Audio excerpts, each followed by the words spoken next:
Meyer brand grills up the value you expect with quality you can taste in every bite. Try our new quarter-pound beef franks, cradled in our own hot dog buns and topped with tangy, no-sugar-added ketchup or easy-squeeze whipped salad dressing. Top your burger with our convenient burger-shaped Colby cheese slices. And don't forget the sides, like party-size Ripple potato chips, perfect for scooping, and our own special recipe cool and creamy macaroni salad. Stop into Meyer and discover big taste and bigger savings on Meyer brand. The following is a Hoop Ball presentation.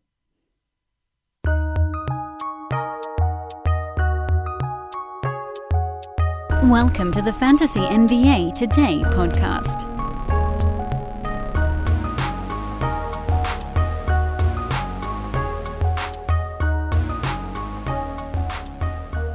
And then there were 6 days remaining in the NBA regular season. We are winding it down, and we're getting real damn close. Hope you guys are kicking butt. That's right. I went with the made-for-TV version of that sentence. Hope you guys are kicking butt here this final week, whether you are in a head-to-head playoff that goes to the final week of the regular season. Tell your commissioner, who is clearly a sociopath, to get that fixed for next year immediately. Or if you're in Roto, you're counting down the days and you're stat hunting here because 6 rebounds might make the difference in your league. We're going to walk you through to the final day. I think it's very easy for a lot of fantasy analysts or websites to kind of throw in the towel on the last week of the regular season. I want to make sure that we don't do that. I want to be your bastion of continued grinding. You know, the last week, look at the way the players handle it. This is a total mail-in week for any team that isn't expressly at risk of falling out of the playoffs. This is a total mail-in week. But we're not going to do that here. Not on Fantasy NBA Today. Not at Hoop Ball. Not ever. I will say, though, as much as I hope you guys are continuing to listen now, I would also hope you continue to listen during the off-season. That's what I'll start almost every show this week with. We have a lot of things to cover in the off-season. We do not take a break. We go straight into season review, which is also part of our massive multi-month prep for the following season. We don't just luck into winning most years. This is hard work. The ads, the drops, all that stuff, that's the grind. But the prep, if you don't have a good draft, you're way up a creek. But the thing I'll always say before we dive into the relatively short, actually, Monday recap is good draft is very much a subjective term.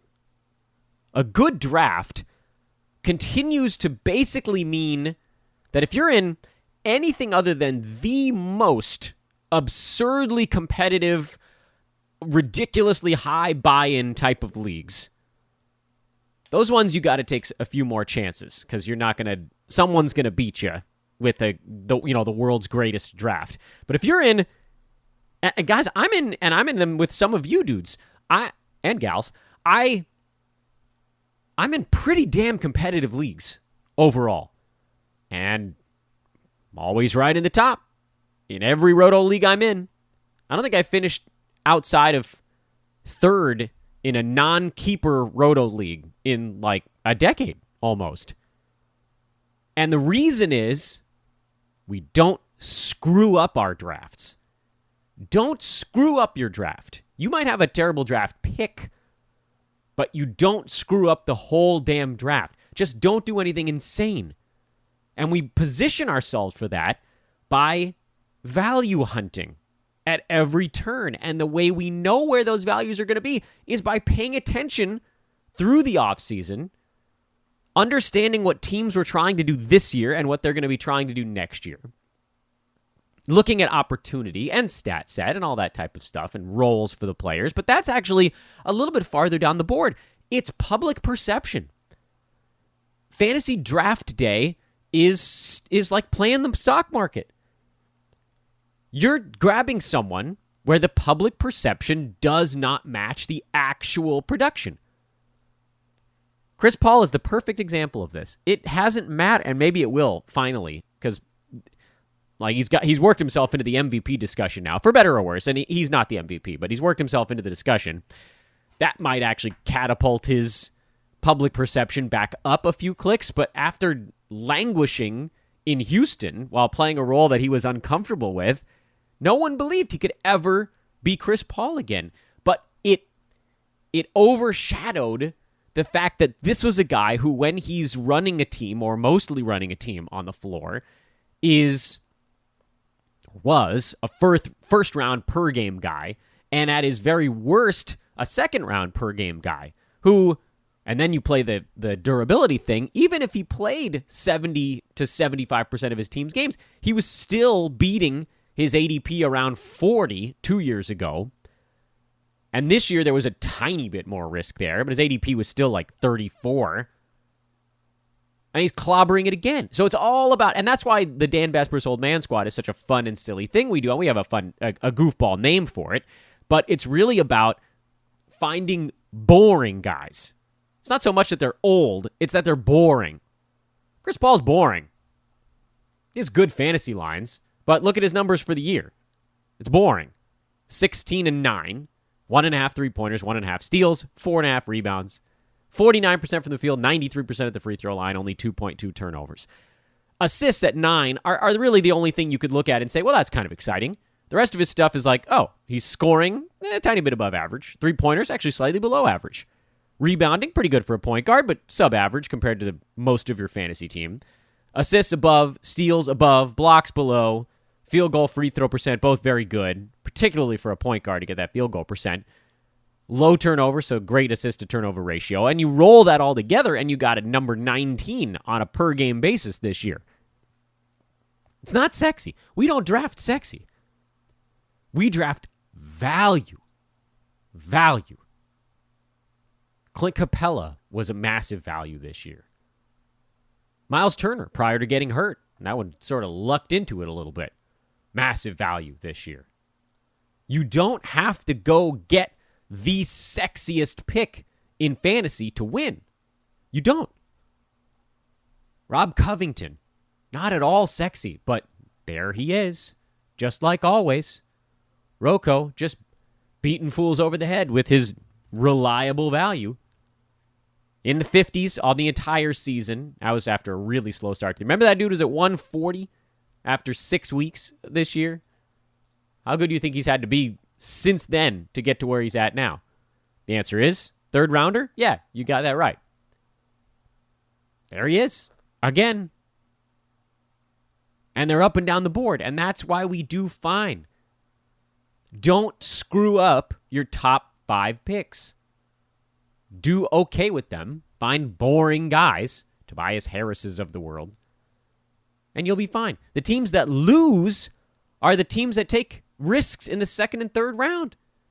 It doesn't work. The team that took Shea too soon.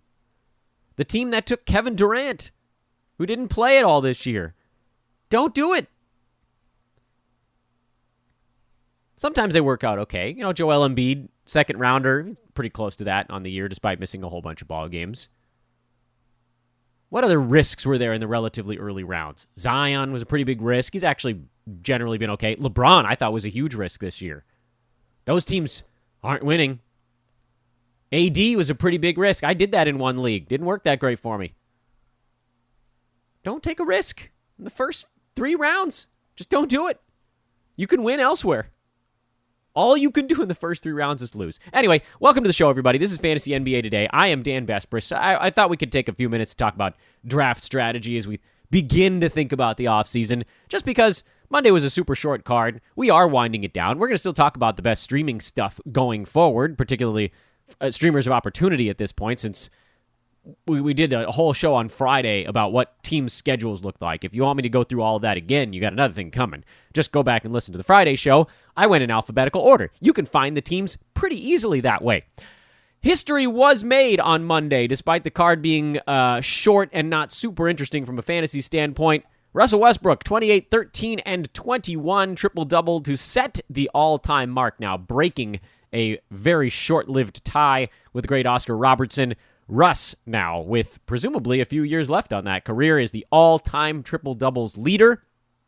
His team lost this ball game through no fault of his own. Just kind of could have used a little bit of help. Bradley Beal's out for a couple of games with a hamstring injury. The thought going into this one was, well, Davis Bertans probably gets a few more shots, and maybe the answer to that was like 2 more shots. And that's probably enough for him because they're all going to be 3-pointers. Figured Rui Hachimura would get some more shots. He did, but his fantasy game is lacking. I thought Raul Neto would have a few more shots in the starting lineup. He did, but didn't get any assists because Russ had the ball every single time down the floor and had 21 of them. I think Neto actually profiles as an okay stream for the next ball game. He's a very good foul shooter. He's relatively efficient because he's not going to be the guy who's taking bad shots. So the field goal percent will be not great, but probably not horrible, somewhere in the middle there. And usually you'll see more than 2 assists. Just a point guard he's starting technically at shooting guard, but Russ played 40 minutes. The 8 minutes he's not on the floor there, and maybe more like 10, 11 in their next ball game, whatever it happens to be.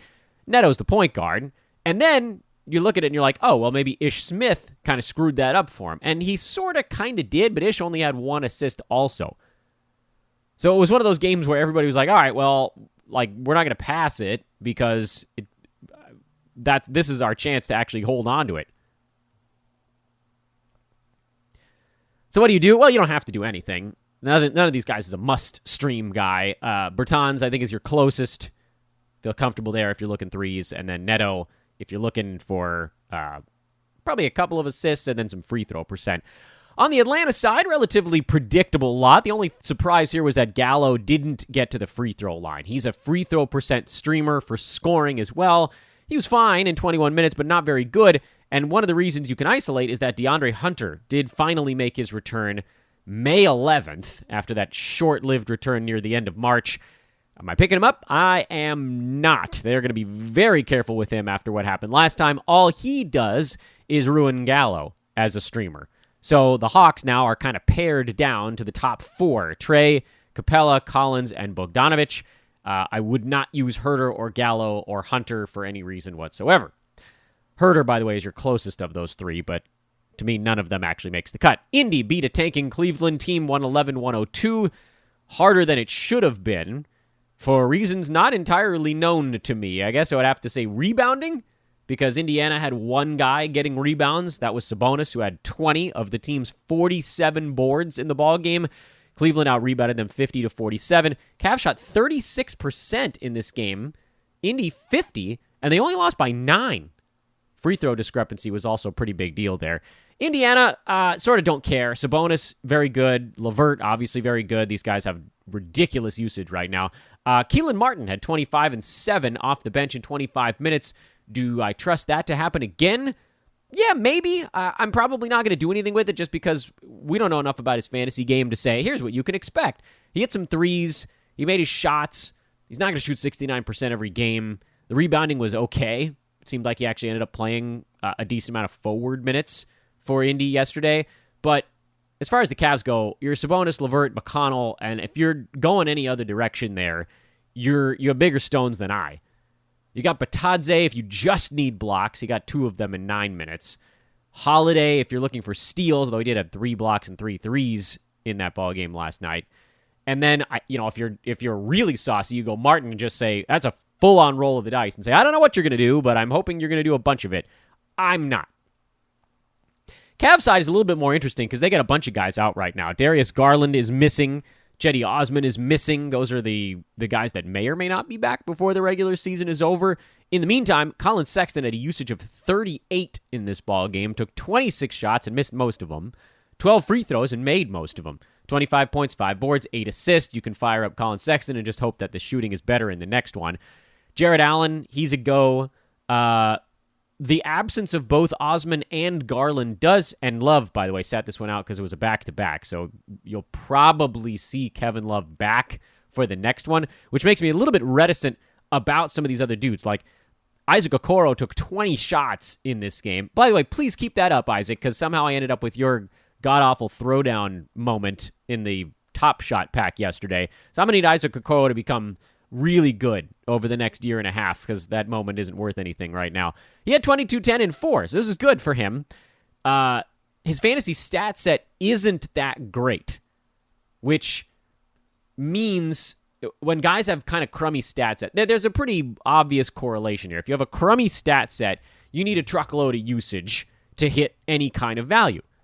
So far this year, Okoro's averaging 32 minutes a game. He's ranked outside the top 250. Like, Dan, how is that even possible? A dude that's on the floor for 32 starters minutes should be worth something. He's not. He's only taking 8 shots a game, shot every 4 minutes. That's pretty brutal. And he's shooting 42% on them. He's not getting to the foul line, and that's actually a good thing because he's only shooting 74% there. 9 points, 3 boards, 2 assists, a 3, and a steal. That's not good. But a lot of that is because Sexton, Garland, Love, Nance, Allen, for stretches Drummond, all of these guys were in front of Okoro in the pecking order. This last week is a perfect opportunity for the Cavs to just say, Isaac, go nuts. So, if percentages are not a problem to you, have at it. If they are, beware a little bit, because they're probably not going to be good, and you have to hope for big-time counting stuff. Meanwhile, Dean Wade at 19-12, 3 steals, 3 threes. He was the direct beneficiary of no Kevin Love because he slid into the starting power forward slot. Love plays, I'm not touching Wade. He would still, by the way, see probably enough time off the bench. But again, like, you need the 13 shots. You need the 5 free throws. You need him to actually be out there doing things because he's not a super high usage guy either. That type of stuff doesn't change, really. At least not overnight. Changes as you remove high usage guys from the equation and low usage guys are forced to do things that maybe they're, a little uncomfortable with, but it's good. And so you wait on the injury report here.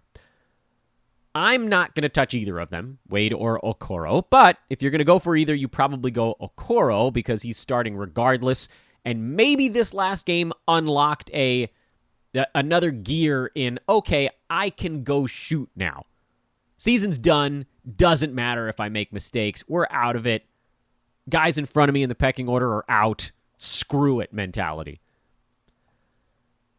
Pels lost to the Grizz. That pretty much knocked them out of the playoffs because the Spurs also won yesterday in a super weird and unexpected twist. The Spurs just popped off for, what did they score, like 150 points last night? So the Pels are now 2.5 games back of the 10 seed. We're halfway through the final, we're one day into the final week of the regular season, so technically they're not quite eliminated yet, but they're eliminated yet. So, let that one go. Did I even tell you who I was? I'm Dan Besbris, by the way. Thanks for listening, everybody. Lonzo's good to go. James Johnson's good to go as long as Brandon Ingram and Zion remain out. Bledsoe, I think you can probably start him. He played enough. He's having some weird free throw stuff going on right now. And then the battle at the center position, which sort of, at the moment, is a perfect timeshare, 24 minutes apiece in last night's game. Hernan Gomez won that battle by 1 minute, basically. And Willie sucks at the free throw line and doesn't get any defensive stats, but he's going to get you rebounds.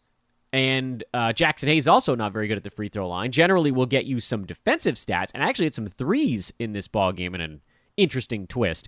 So I still believe you can probably use both of those guys for some purpose in your fantasy league. Again, as long as Steven Adams is out. That's the big qualifier there.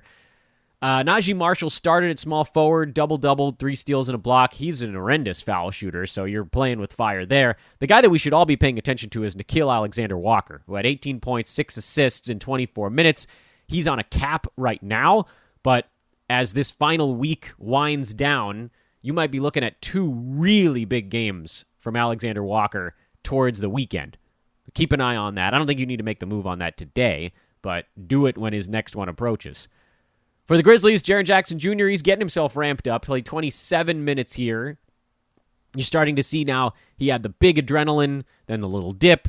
Now he's slowly coming out of the dip, looking a little bit more like himself every ball game. And so he's kind of ruining slow-mo, although Kyle Anderson had 4 blocks in yesterday's game, so that did a big thing for his numbers. You can still keep using slow-mo. He's carved out himself a very nice role. Justice Winslow is back out again, so that situation has sort of rectified itself. Brandon Clark had 5 defensive stats, but he's been generally pretty bad for the Grizzlies this year. D'Anthony Melton had 3 defensive stats, but he too isn't getting enough time. Memphis just went heavier on the starters in this game, which is weird for them, to to see a bunch of guys play 28 or more minutes. And then the reserves, they like to go like 7 deep on the bench, and all of those guys get to play about 20 minutes, which sucks because not any of them can do enough in 20 minutes. Closest is Melton in terms of reliably putting up value in 20 minutes, but we don't even know if he's going to get those every night. So as much as I love him, he is a streamer at best right now. Spurs beat the Bucks 146-125. That's the total I was thinking about. And somehow, San Antonio managed to put up a $146 and still, to me, only have three interesting fantasy players on the team. And one of them wasn't even that good, and that's DeMar DeRozan. But it's Pirtle, Murray, DeRozan. Rudy Gay had 19 and 22 minutes. You can't trust that. Keldon Johnson had 20 and 7. Just hit his shots, but the usage was not great. And he doesn't do much besides score and rebound. Patty Mills just hits 3-pointers. Lonnie Walker just hits 3-pointers. That's a boring-ass fantasy team. And the Bucks, you could make the same claim, but at least they have more guys that are interesting. They have generally 4. Brook Lopez wasn't quite as good in this ball game. I still believe that Bobby Portis is going to have himself a big week. Bucks play every damn night this week. And there's almost no way that Giannis, Middleton, Drew, DiVincenzo, Lopez, there's no way those guys play all 5. What the hell would be the point? That's just... that feels... I guess we don't know. We don't know for sure, but the fact they still have 4 games left in a 5-game week, and then 2 of them are back-to-back on the last 2 days of the season. So here's the issue there, is that everybody's going to be resting on that last day, so you got to make sure that whoever you have in your lineup is someone who's playing. I bet Portis is the guy they're just like, Bobby, go nuts. You can play Chicago. He was there for a little bit. Not on any kind of revenge thing going on there, because they played each other already.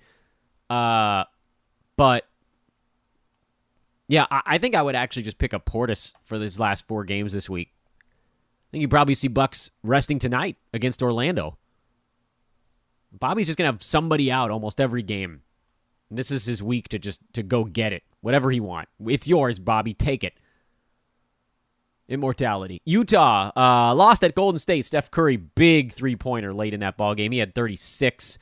Just continues to rumble right along. And a big old push on this podcast yesterday for Juan Toscano-Anderson, and he rewarded us nicely by making his only 2 shots and going for 5, 7, 5, and 4. It's a nice little Kirilenko-style line. So I can dig that. I like Toscano-Anderson's fantasy game. His usage was as low as anyone you've ever seen, but he just fits in so beautifully with what they do as a guy who will almost always pass first, slash, play defense. He just fits. I'm a little surprised he's not in the starting lineup. But it is tied a bit to the Kelly Oubre injury, so monitor that. Should he pop back up again? Utah side kind of tried to warn you guys that George Niang is not going to be someone you want to use, and so hopefully nobody went that route. Houston at Portland. No Carmelo Anthony, so there was a little bit more Derrick Jones Jr., but not enough to make a difference, so Portland remains generally an uninteresting spot. Houston is the opposite of that. They are very interesting because they've gone to a who's who of who? That's really a who's who? Get my nomenclature right here on the pod. Kelly Olynyk played, so that's an easy one. Jayshawn Tate played, couldn't make his shots, but that's an easy one. He'll be pushing triple-doubles here the rest of the way. KJ Martin played, and that's an easy one, provided that Christian Wood is out. If Wood comes back, that gets a little bit murky. I'm not sure that he does. I think you probably still go Martin. Because even if Wood comes back, I doubt they'll play him 33, 34 minutes. There's no point in running anybody ragged at this point. So those guys were sort of the upper crust, and that was what we talked about on yesterday's pod, looking forward to this ball game. And then the next tier down was Armani Brooks and Daquan Jeffries, and Jeffries was not good. You generally trust a guy who's starting, and actually none of those guys did. So that was a good little, hey, these guys aren't starting, so there's no guarantee, so probably don't mess with it. And then the wild card was Karai Thomas, who had played 29 points at 29 minutes, at 18 points, 4 boards, and 5 assists. He was the guy we looked at it yesterday. We were like, this dude is trying to earn himself a contract. He's just going to go bananas. And he did. He took 15 shots in his 29 minutes on the floor, led the team in shots, not in usage, because Olynyk had all those free throws, but led the team in shots total, and definitely led the team in shots. Well, that's not fair to say. I guess someone else could have led the team in shots per minute on a sort of smaller scale. But he took 15. Nobody else took more than a dozen. And for that reason, you probably could trust him again. I get this feeling like there were a couple of games in the tank for a young guy trying to make a splash, and then all of a sudden the gas is going to run out. And like with these young dudes that are trying to make an impact quickly, they don't see the low fuel light come on. The bing, you got a gallon left in the tank, and they'll just blitz right through it, and then all of a sudden, wham, fuelless. So you do have to take that into account when you're playing almost any of these guys beyond KJ Martin, who they actually do want to get playing time, and I think he feels relatively safe there. The Armani Brookses, the Thomas, Lamb, Jeffries, all those guys that are just sort of floating at the moment, you can already see some of them running out of fuel. And Brooks is very much a three-point specialist, so that's not really my cup of tea when there are other ones out there that have a little bit more of a guaranteed role, but, whatever. Roll the dice if you want to. Guys, continue to check out our buddies over at mybookie.ag. I want to make sure everybody's got an account set up before we hit the playoffs here, because we will be talking betting during the NBA playoffs on this podcast. I happen to think that betting totals during the NBA playoffs is incredibly lucrative. So open up an account, go to mybookie.ag, use promo code HOOPBALL, HOOPBALL, on the third page of sign up. That'll unlock various deposit bonuses if you want to use them. But at the very least, it lets them know who sent you, and then MyBookie can come to Hoopball and say, hey, let's continue to be partners. And I can say, awesome. I will continue to let all of my listeners know whenever there's an odds boost, so we all can just take home a bunch of free money. That, good friends, is easily my favorite part of all of it. But there's no odds boost right now. It's just playoffs coming up, and we're going to make money off of that as well.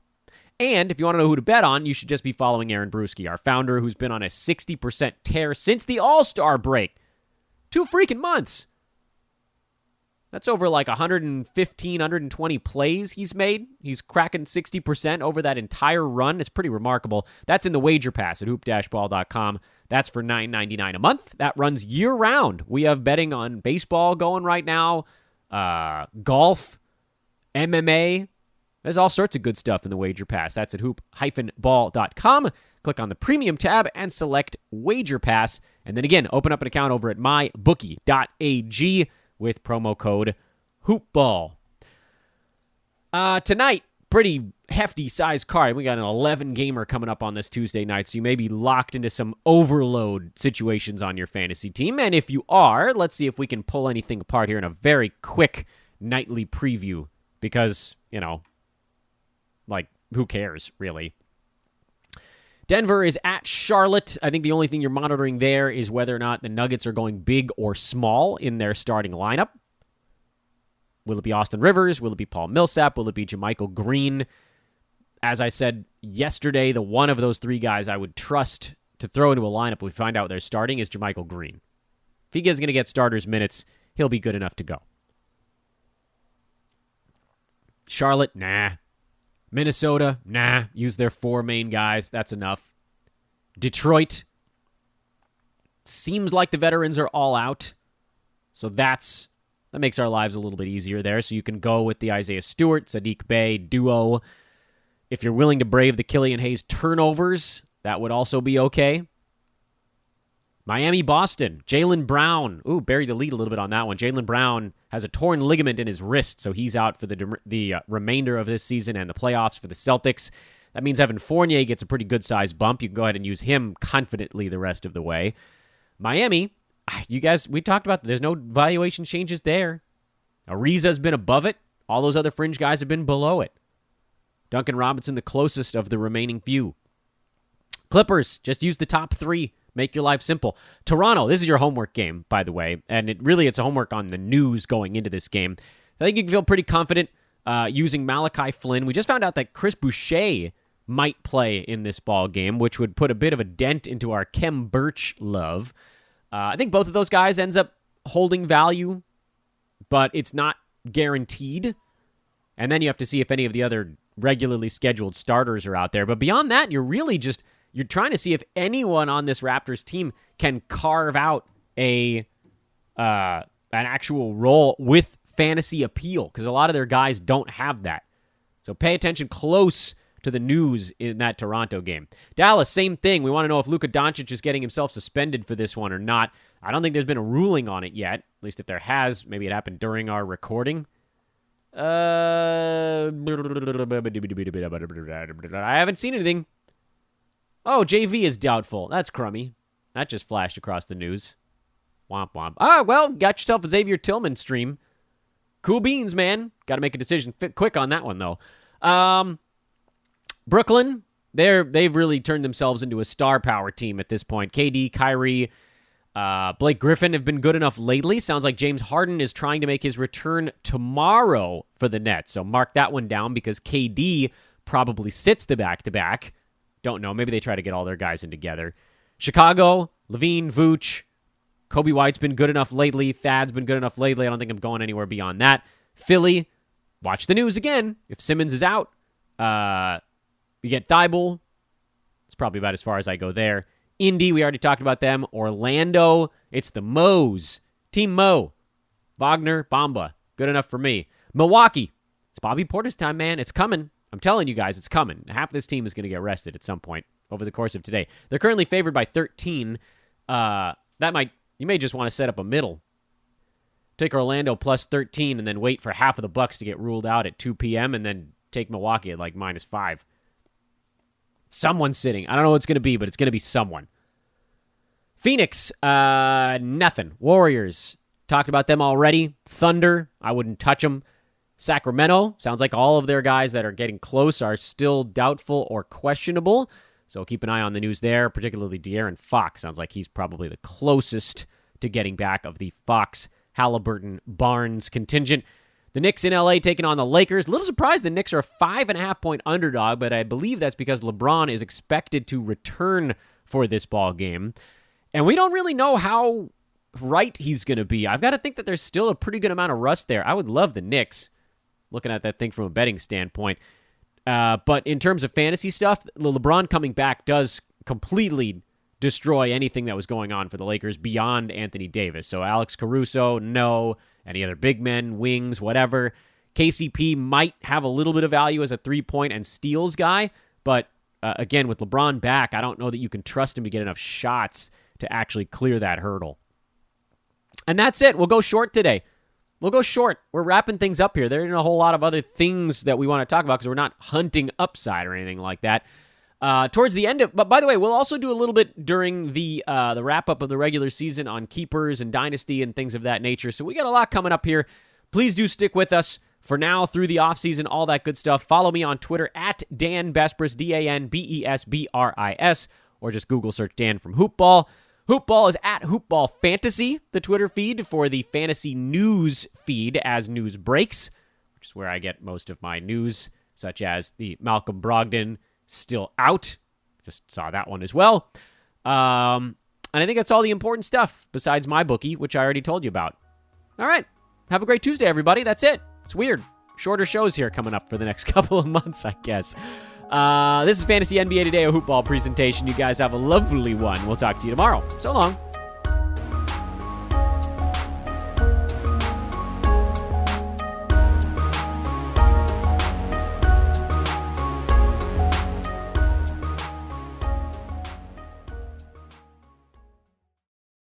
This has been a Hoopball presentation.